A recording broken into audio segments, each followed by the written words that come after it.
오늘 본문 우리 베드로전서 5장 우리 5절부터 6절 말씀을 중심으로 겸손으로 허리를 동이라 하는 말씀으로 함께 도전받는 시간이 되면 좋겠습니다. 이런 글을 이렇게 따왔는데 잘 보이는지 모르겠는데요. 겸손으로 허리를 동이라. 겸손이 없는 것보다 은사가 없는 것이 더 낫다. 겸손이 없는 것보다 성령의 위로가 없는 것이 더 낫다. 여호와께서 내게 구하시는 것은 오직 겸손하게 내 하나님과 함께 행하는 것이 아니냐. 겸손은 하나님과 함께 행하는 것입니다. 그래서 겸손으로 허리를 동이라. 자, 먼저 우리 베드로전서 5장은 교회에 주는 권면인데요. 앞에서 뭐 남편, 또 아내, 또 직장인들, 또 이제 또 직장 상사들에게 어떻게 대해야 되는가 권면을 주고 있고, 이제 5장에는 교회에 권면을 주는 내용인데요. 어제 우리 5장 1절부터 4절 말씀까지는 지도자들에게, 특별히 장로에게 주는 권면이죠. 장로들은 어떻게 하라고요? 주장하는 자세를 취하지 마라. 그죠? 그리고 약물의 본이 되라. 억지로 하지 말고 자원함으로 해라. 이런 권면을 주셨죠. 이제 오늘은 우리 성도들에게 주는 권면인데, 오늘 본문에 보면 젊은 자들아 이렇게 말씀하고 있는데, 여기 젊은 자들은 물론 또 이렇게 나이가 젊은 분들도 해당되지만 일반 모든 성도들에게 다 적용할 수가 있습니다. 그래서 특별히 일반 성도들에게 또 특별히 젊은이들이 어떻게 해야 되는가. 요즘 그 세대 차이가 너무 많아서 우리 목회자들 세계에서도 참 힘들어하는 부분이 많이 있습니다. 왜냐하면 이전 가지 않으니까 도저히 이제 이해가 잘 안 되는 그런 면들이 본인들은 당연하다고 생각하는데 우리가 볼 때는 그게 말이 안 되는데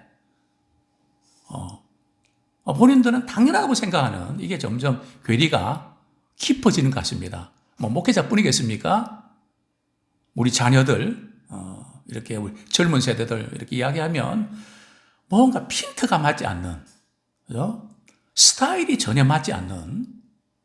그렇기 때문에 요즘 젊은이들이 나이 드신 분들에게 순종해라. 그게 어렵습니다. 그죠? 특별히 이제 권위에 순종하라고 하는 것은 더 어렵죠. 왜냐하면 이 시대가 절대적인 가치를 인정 안 하거든요. 상대적인 가치만 인정하기 때문에 권위 자체가 잘 먹히질 않습니다. 특별히 이제 미국 사회가 또 유럽이 자유분방한 것 같지만 그런 가운데서 그들은 질서가 굉장히 정연합니다. 제가 이제 군에 있을 때 미군 부대와 이제 조금 이렇게 같이 그분들 같이 교제하고 또 같이 하는 시간들이 좀 있었습니다. 그러면 그들은 말이죠, 이 계급 사회에서 철저합니다. 물론 자기 의견도 주장하지만은 딱 이렇게 어떤 권위 문제에 있어서는 철저합니다. 근데 우리는 이제 그런 부분이 이제 그냥 무너져 버려서 앞으로 이렇게 그 권위를 세우자 나가는데 많이 어렵지 않겠는가. 그래서 요즘에는 이런 용어도 쓰거든요. 신뢰가 무너지면 신뢰를 회복하는 비용이 너무 많이 든다는 겁니다. 그죠? 그래서 어쨌든 이 배후에는 권위를 인정하지 않으려고 하는 경향들이 너무나 많기 때문에 오늘 사도 베드로는 이렇게 교훈하죠. 베드로전서 5장 우리 5절 말씀 다시 한번 같이 읽겠습니다. 시작. 젊은 자들아 이와 같이 장로들에게 순종하고 다 서로 겸손으로 허리를 동이라.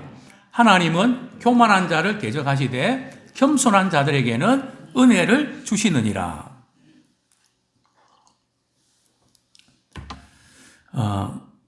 특별히 사도 베드로는 젊은이들에게 겸손으로 허리를 동이라고 했는데요. 왜 겸손으로 허리를 동이라고 했을까요? 그죠? 왜 장로들에게 순복하라고, 순종하라고 권면했을까요? 항상 성경은 이렇게 강조할 때는 잘 안 되는 그것을 이렇게 전제로 하고 있습니다. 잘 되면 굿해요. 강조할 필요 없거든요. 남편들에게는 뭐가 잘 안 됩니까? 아내를 사랑하는 게 잘 안 됩니다. 사랑이 약합니다. 또 반면에 아내들은요, 남편에게 순종하는 것이 잘 안 됩니다. 이전에는 그냥 그 문화 때문에 이렇게, 그냥 굴종을 했지만, 지금은 안 그렇죠. 또 젊은이들은 순종하는 것이 어렵습니다. 이제 왜 어려운가 하면, 우리는 그냥 부모님이 말씀하셨으니까, 선생님이 말씀하셨으니까, 그래서 우리는 따르려고 하는 마음이 있단 말이죠. 그게 이해가 되든 이해가 안 되든. 근데 요즘 젊은이들은 말이죠. 이해가 돼야 순종을 합니다. 그러니까 신앙생활 하기가 대단히 어렵습니다. 왜냐하면 성경 말씀은 말이죠. 이해가 되어야 순종할 수 있는 것도 있지만 그렇지 않은 것이 훨씬 많거든요. 오히려 순종하면 이해가 됩니다. 이게 바뀌어져 있는 게 많거든요. 그죠? 그러니까 이해가 될 때까지 기다리니까 얼마나 많은 거 놓칩니까? 그죠? 또 내가 경험해봐야 받아들이니까 얼마나 시행착오를 많이 겪습니까? 이미 경험한 분들, 그분들 이야기를 듣고, 나는 저런 시행착오를 안 해야 되겠네? 그걸 이렇게 내가 받아들여서 살아내면 훨씬 더 지혜롭게 살 텐데. 그래서 내가 해봐야 되고, 내가 경험해야 되고. 그죠? 또 지금은 이제 우리 교육 자체가 아주 실용주의적인 것에 이렇게 빠졌기 때문에 당장 내게 도움이 안 되면 그거 왜 하는지, 내가 왜 해야 되는지, 거기에 회의가 생긴단 말이죠. 물론 그것이 반드시 나쁜 것은 아닙니다. 그러나 성경은 때로는 손해가 되고 이해가 안 돼도 순종을 해야 되는 부분이 많거든요. 자, 이런 어떤 문화적인 요인, 또 나이에 어떤 관한 것 때문에 여러 가지 이유들이 있기 때문에 젊은이들아 장로들에게 순복하라 뿐만 아니라 우리 이 시대를 알아야 되는데요. 우리 에베소서 2장 말씀 한 구절 보겠습니다. 여러 가지 문화와 여러 가지 시대적인 조류, 여러 가지 많은 것들이 우리가 있는데 그 배후에는 영적인 부추김이 있다는 거죠. 에베소서 2장 2절 말씀 같이 읽겠습니다. 시작. 그때에 너희는 그 가운데서 행하여 이 세상 풍조를 따르고 공중의 권세 잡은 자를 따랐으니 곧 지금 불순종의 아들들 가운데서 역사하는 영이라. 그죠? 불순종의 아들 가운데 역사하는 영이다. 그죠? 이 세상은 이 불순종의 영이 너무 강합니다. 그죠? 우리 아이들 때부터 강하거든요. 3살 이렇게 되면 그 아이들 가만히 이야기 들어보면 싫어요. 그죠? 안 돼요. 그 어려서부터 말이죠. 점점 이 불순종형이, 그래서 우리 한국 사회에 참 이런 부모들의 이야기들이 참 안타깝습니다. 자식 이기는 부모가 있나요? 참 이 말은 우리 이해가 되는데요. 성경적으로 보면 참 그 서글픈, 뭔가 너무너무 잘못된, 그죠?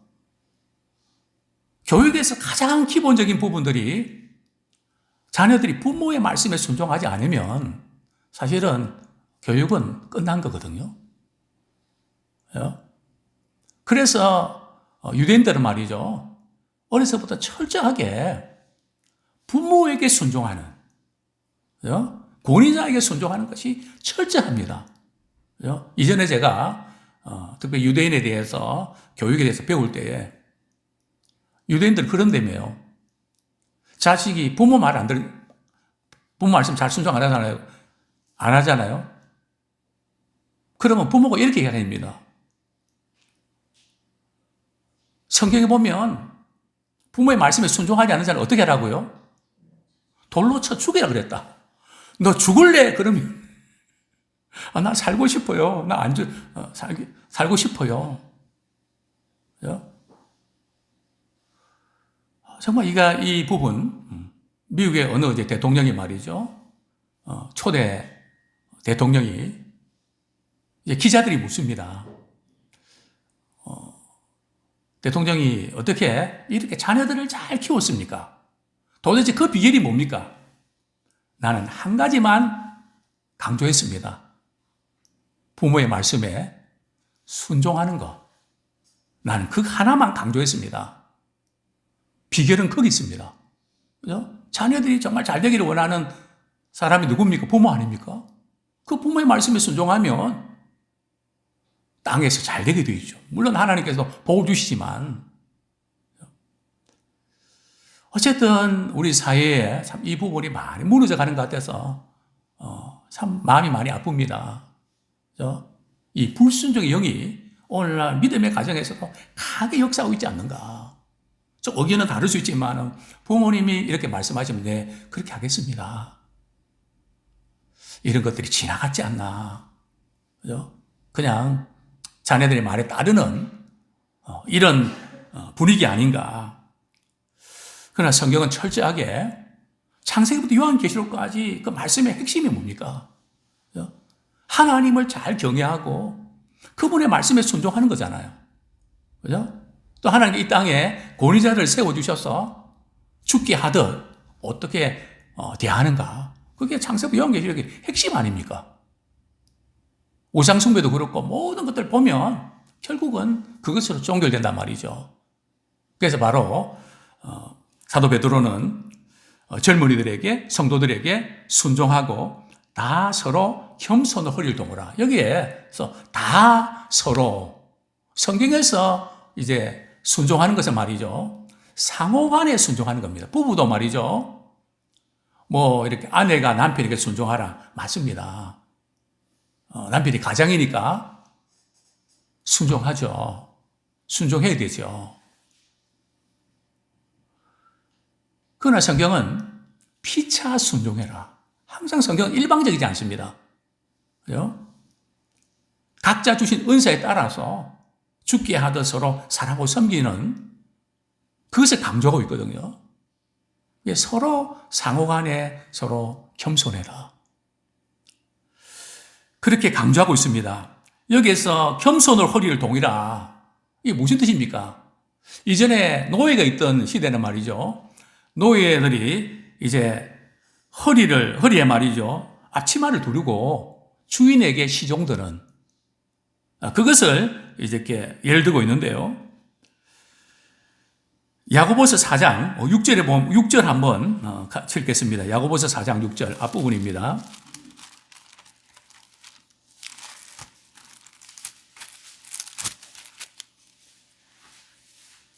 야고보서 4장 6절 시작.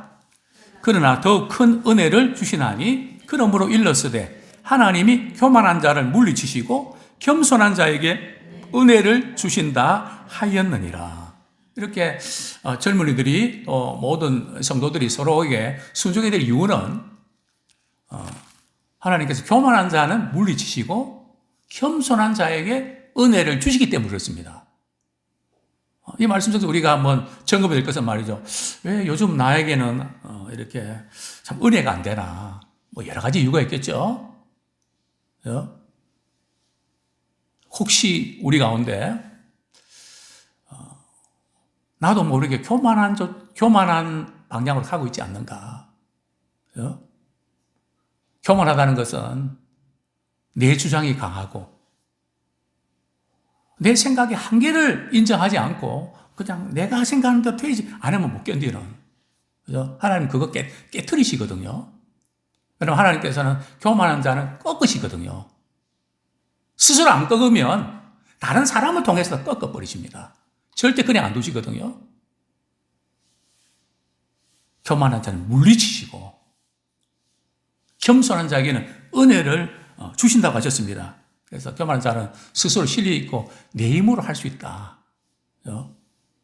철저하게 우리는 하나님 앞에 자신의 한계를 느끼고 또 내가 배우려고 하고 자신의 부족을 깨닫고 자신의 한계를 인정하면서 늘 열려있는 그런 겸손한 자로 우리가 세워지기를 소원합니다. 자, 두 번째로 어떻게 겸손으로 허리를 동여야 될까요? 자, 우리 요한복음 13장 21절 우리 한번 보겠습니다. 참 예수님이 제자들의 발을 씻기는 장면, 세족식이라 그러죠. 요한복음 13장 21절 우리 같이 한번 읽겠습니다. 시작. 예수께서 이 말씀을 하시고 심령이 괴로워 증언하여 이르시되 내가 진실로 진실로 너희에게 이르노니 너희 중 하나가 나를 팔리라 하시니. 사도 베드로가 당시의 성도들에게 말이죠, 겸손으로 허리를 동이라 이렇게 할 때는 평상시가 아닙니다. 그래서 로마 황제의 신앙의 박해를 받으면서 굉장히 힘들 때죠. 고난을 당할 때죠. 우리가 겸손으로 이렇게 허리를 동이라는 그 상황은 말이죠, 너무 힘든 그런 상황. 지금 예수님께서 제자들의 발을 씻기실 때 말이에요, 우리는 그저 단순히 겸손에도 초점 맞추면서 예수님도 이렇게 발을 씻기셨다, 우리가 그것만 생각하는데 그때 예수님이 심정이 어떠셨을까? 어떤 상황이었는데 이렇게 말씀하셨을까? 오늘 보면 예수님께 뭐라고 말씀하십니까? 심령이 괴로워 증언하여 이르되, 지금 조금 오면 말이죠, 자기를 누가 팝니까? 제자들 중에 하나인 가룟유다가 자기를 팔아넘긴다는 거, 그걸 아시고 오늘 보면 심령이 괴로워하시는, 괴로우면 그냥 힘들어서 괴로운데 뭐 누구를 섬기고 이렇습니까? 그러니까 우리가 우리가 주님의 일을 하다가 우리 가정적으로 어렵고 힘든 상황 속에서 막 포기하고 싶고 좌절하고 싶을 때가 있지 않습니까? 그때마다 주님은 어떠셨지? 십자가에서 내려오고 싶으실 때 주님은 끝까지 십자가 지셨는데, 저는 늘 그 말씀 묵상하면서 또 힘을 얻고 주님은 생명까지 내주시면서 인내하셨는데 내가 이것 때문에 포기하고 좌절하면 안 되지. 또 제 자신을 다시 한번 돌아보는 기회로 삼습니다. 그렇습니다. 예수님께서 이 장면은 이제 하나님께로 돌아갈 때 가까이 온 줄 아시고 제자들의 발을 씻기셨거든요. 베드로는 자기 모른다고 말이 저주하고 맹세하는 거 아셨죠. 그런 가운데도 제자들의 발을 씻기셨던 그 주님의 그 심정. 그러니까 우리가 고난 당할 때에 우리는 우리 자신은 모르게 교만해지기 쉽습니다. 자존심이 있거든요. 성경은 그냥 평상시가 아니야. 고난 당할 때에 겸손으로 허리를 동이라. 내 한계 느끼고 내 부족을 인정하면서 나는 주님만이 나의 힘이 되십니다. 천부의 의지 없어서 손들고 주님 앞에 나갑니다.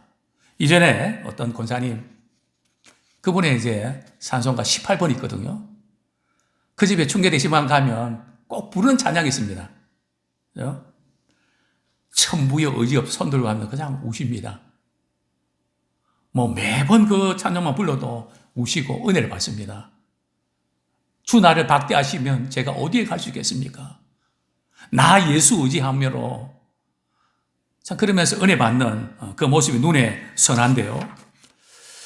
우리 빌립보서 2장 3절 4절 우리가 겸손으로 허리를 동이라는 것은 어떻게 하라는 말씀인가? 우리 같이 한번 말씀 보겠습니다. 빌립보서 2장 3절 4절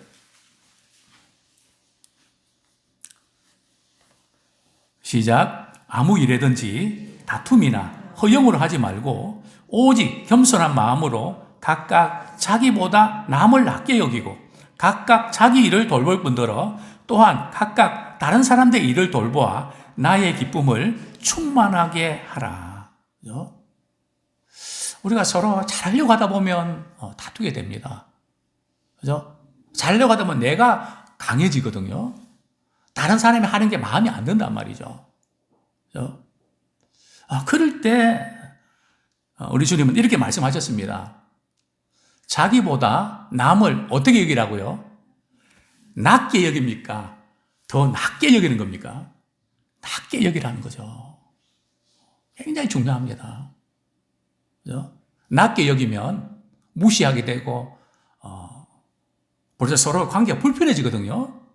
그러나 낮게 여기는, 저는 교회 와서 모든 분들, 우리 아이들까지도 말이죠. 귀하다, 귀하다. 왜 귀한가 하면 주님의 형상으로 만들어진 존재이기 때문에 귀하고, 또 부정한 저에게 또 맡겨주셨으니까 감사하고, 그죠? 참 귀하다. 물론 약점도 있고 실수도 있고, 그죠? 근데 우리가 내가 낫다. 저 사람 왜 저러지? 저거밖에 못하는 거야? 물론 우리에게 이런 비교도 할 수 있고 그런 생각도 듭니다. 그건 당연하죠.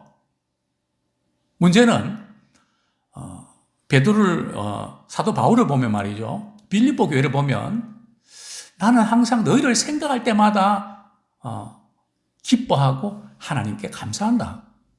사실은 빌립보 교회가 서로 분열의 위기가 있고 여러 가지 말이죠. 바울이 감옥에 갇혔다는 소식을 듣고 그동안 가만히 있다가 말이죠. 바울 선생님이 없어도 우리는 잘할 수 있다 해갖고 말이에요. 열심히 전도하고 말이 그러면서, 그죠? 전파되는 것은 그리스도니 나는 이로써 기뻐한다. 바울은 그렇게 고백하지 않습니까? 그래서 인간적으로 마음이 좀, 내가 있을 때는 그렇게 열심히 안 내고, 내가 없으니까 저러나. 신앙으로 극복은 하지만 그런 마음이 전혀 없었을까요? 있지만 거기에 초점을 맞추지 않는다는 겁니다. 거기에 휘둘리지 않는다는 거죠. 그죠? 그래서 교회 생활을 한번 그렇게 보십시오. 아무개 성도님은 나보다 낫다. 남편은, 아내는 나보다 낫다. 우리 자녀들도 나보다 낫다. 그죠? 우리 그렇게 대하면 말이죠. 존귀하게 여기기 때문에 벌써 표정이나 모든 부분들이 다릅니다. 사람을 얻습니다. 겸손한 하나님 은혜를 주시거든요. 우리가 참 이런 믿음의 공동체가 되기를 소원합니다. 자, 우리는 진정한 겸손이 뭘까요? 오늘 본문 6절 말씀 읽고 말씀을 정리하겠습니다. 시작. 그러므로 하나님의 능하신 손 아래에서 겸손하라. 때가 되면 너희를 높이시리라. 진정한 겸손은 하나님의 능하신 손 아래에서, 즉 하나님 앞에서 자신을 바라보면서 참 하나님의 은혜 없이는 저는 단 한순간도 살 수 없습니다. 하나님의 지혜가 없이는 나는 아무것도 할 수 없습니다. 하나님 은혜를 베풀어 주십시오. 하나님의 능하신 손, 출애굽기라든지 신명기, 구약에 하나님의 능하신 손이라는 표현이 나오면 하나님이 보호하시고 지키시고 인도하신다는 거거든요. 그죠? 이 하나님의 능하신 손이기 때문에 사람들에게 때로는 무시당하고 자존심 상하고 이런 경우 있어도 주님 바라보면서 우리가 잘 인내하고 잘 견디면 때가 되면 누가 높이신다고요? 하나님이 높이신다. 그죠? 물론 여기서 때가 되면 우리 주님 다시 오실 때 그리스도의 영광에 참여하는 것을 의미하죠. 그것뿐만 아니라 이 세상에서도 우리 겸손의 과정을 잘 통과할 때 우리 하나님이 높이십니다. 아무쪼록 우리는 어떤 상황에서도 겸손으로 허리를 동이는 지혜로운 자가 되기를 소원합니다.